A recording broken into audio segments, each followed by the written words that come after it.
Abusuafo me mama trase. Sabre de magimedwa e won kwankwan ni ase. Enti munyina munyim so se mono. Na fi ene yan hwehwe nkomo kakra. Empenufo ka asem bi se. Brasamado. Ne bra be yiwa no. Na ewia nya saka se. Asamado yi yekwa yema. Na ne yekode se. Asam kase. Enti ene ensema menomo be hwehwe ho nkomo yi. Se utia no I like it. No subscribe. Na fi wa share so. E dia mo nkofo. Na sesi beni na sedua. Medical kase. Emma wanu wesi ene dewo. Emfa wo ko baby a wonan entimin science wawo emabio. Penisi soja anu we a baby odo be kro. Baby odo kwa ku duro no. Ensa obeke kano. Onya de ku duro ho no ma. Kai se wonan entimin san fawo emma. Lesi ku duro ho kire pa ekro. Enti dwadi nyina matuli de se Kasa Kyer3 Wano. Kasa Kyer3 Wano. Anu ni dibako na se de nkire. Ididi ya na se de de de. Ti ya hwe wano kasa yi pa. Asem bisiye awo twokunkrum e Bible mu. Abranti bi ana no de ko ekoye. Na fe da no ne nan entimi anso ano. Enwane. No nya no kwanhye wo. Se ye samo ma etoso binu. Ite di kan no a ni chiche mu binu kopim dunsia no nya mra no kan kan ho nyina. Asem na de pa. Ina efa ohene so no ye Israel hene ewu ho. Ebra okokun na kon no brene so. Na fi ekun no mu ode ne ba Jonathan nyina ehwere wo mu enkwa. Ebra kon no ye dindindin no. Na Jonathan de owu. Na fi eye ono so opra. Enya de obitimi aba. Na tamfo no so pam no. Na ohwe no ho ani mrika opese wotuo no a ontimi nnu ba biara mpo. Na tamfo na beto no. Eki ohunu Amalek ni abrantie bi. Ohia no ka chense fa wonkantan fa wo mi kume. Na matamfo yi ametome ameguma topre. Atopre ne chikura so obesan enso akumia ka ho. Na so kumia ene sania akanfo emugbe bi se odwanfunu nsusikai eba sa dia mawu enti de ombe yemi bia no mfa ho bi ampara amana kiniya branti twenen kanta de woru kun wo yi sol abotre ana osansu fa ne nkawa ani ade a na wo ho na oso amerikam edi bai se odi bobo David amanie ebra atamfo no beto sola no wuda ho no eno kwasem ne omtwa ni ti ena wo fa ni ti no edi ko ba amanie edi chekire se ampa fe de sol ni ekono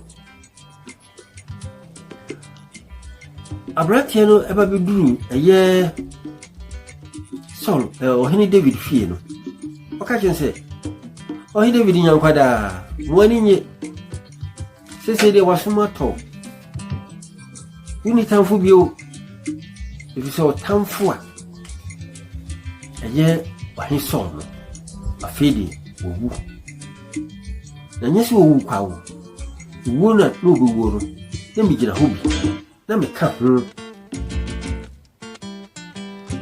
ahwa na David edi ne segu ni chi no susun na ne mai kan ho nyina nso isu bie ade ne ye ne ya se so ewu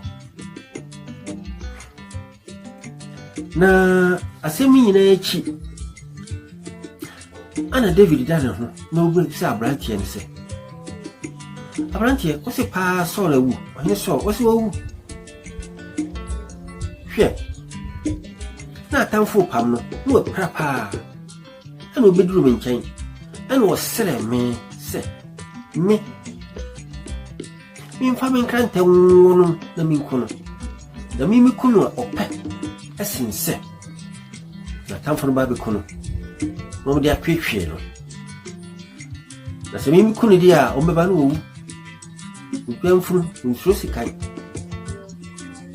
o sere me no me so me yema no ekimia na mde krate ewura ne yem nkono na bo trenie ni kanso ehye no so eni a ekyese o hinso sese die on tiasi bi edi David nyankwada David hwa branche ni din ana obusa branche no se hwe die onyankopon asra no ana wokuno me so ebra ikum Goliath na me ba ya edipa nyina so ame no o hyase ta me o pam me sa di mechi pese obekume eduru ba bi numpo ba bi am dwan ko hye no oba ho ebe tena tokura hyemu numu ben kuno atade nim twae ade ntra se ono ene Nyankopon asra no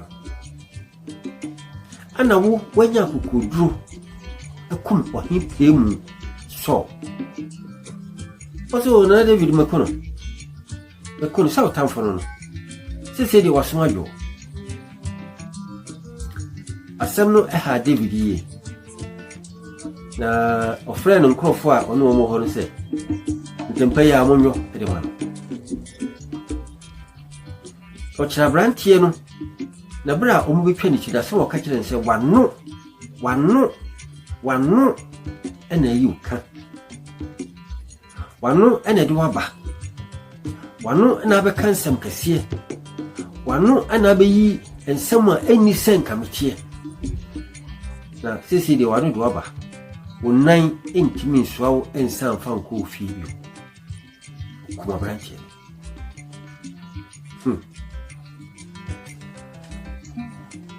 afutu sem we say ena ye masem kase pa de mawo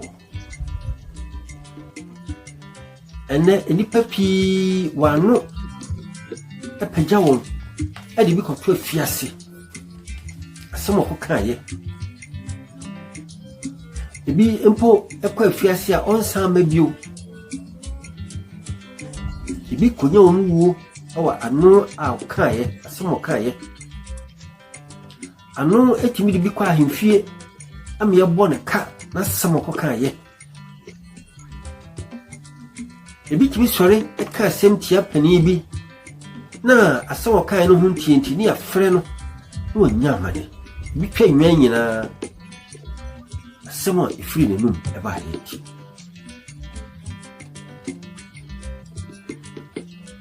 hwanu kaseyi ene ano din samoni pi pa editie nipa na so nipa nhunu nguso nipa bi tretre ne se yubu hunu biya obeka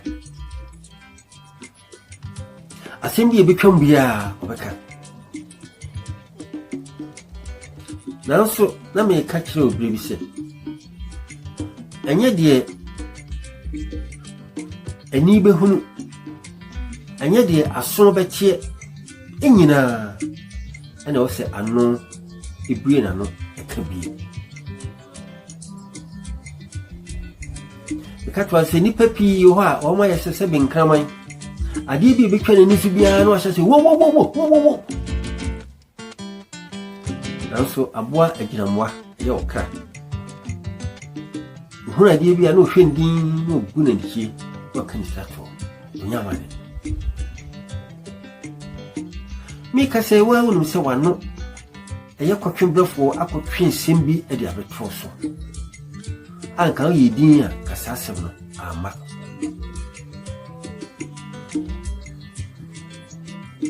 ano akofa entokwa ade abawo ene ebi a woyere na ukun entem asem bi a wokae ano ade wotan abeto woni wobusua entem